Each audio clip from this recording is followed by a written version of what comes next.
Step through. But that was a long time ago, in the past. And besides, the witch is older. A land of ice. Not winter. This is a land of ice, not just a time of ice. 3 figures on horseback, looking down the snow-covered slope to a ring of 8 stones. From this side, they look much bigger. "This time," said the woman in red, "there will be no defeat." "But there were witches," said one of the other riders. "I remember." "Oh, once, yes, but now I have crept about, my dearie, I have crept about o' nights.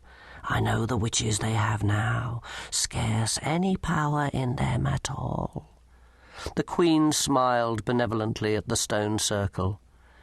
"I fancy a mortal husband, a special mortal, a union of the worlds, to show them that this time we mean to stay. The king will not like that. And when has that ever mattered? Never, lady. The time is right, Lankin. The circles are opening. Soon we can return." The wind was a whisper around the horizons as the sun rose. And here was a field. Not a big field, just a field with corn in it. The wind dropped. But the corn still waved. They weren't the normal swells of the wind. They spread out from the centre like ripples from a dropped stone.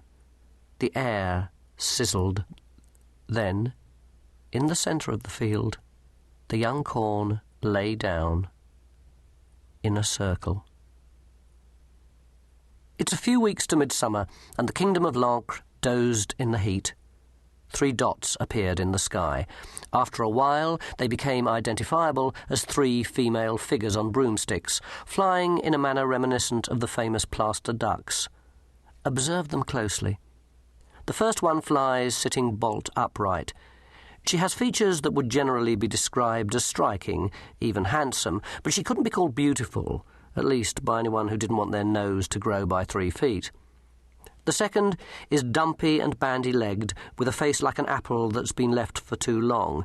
She's playing a banjo, and her broomstick is overladen with things like fluffy purple toy donkeys, corkscrews in the shape of small boys urinating, bottles of wine in straw baskets, and other international cultural items. Nestling among them is the smelliest and most evil-minded cat in the world. The third broomstick rider is the youngest. Unlike the other 2, who dress like ravens, she wears bright, cheerful clothes which don't suit her. There are flowers in her hair, but they're wilting slightly, just like her. The 3 witches pass over the borders of the kingdom and begin their descent. They're back, and everything's all right again. For about 5 minutes. Granny Weatherwax walked up the path to her cottage. A whole winter away. There'd be a lot to do. But she could afford an hour with her feet up first. There was a robin's nest in the kettle, so she boiled up some water in a saucepan. Then she wound up the clock. The water boiled, the clock ticked. Granny Weatherwax swiddled out the teapot. Then she looked out of the window.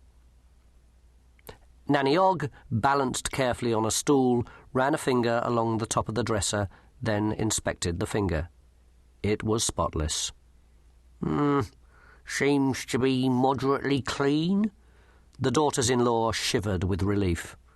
"Well done." Nanny Ogg got down from the stool and beamed as more members of the family filed into the room.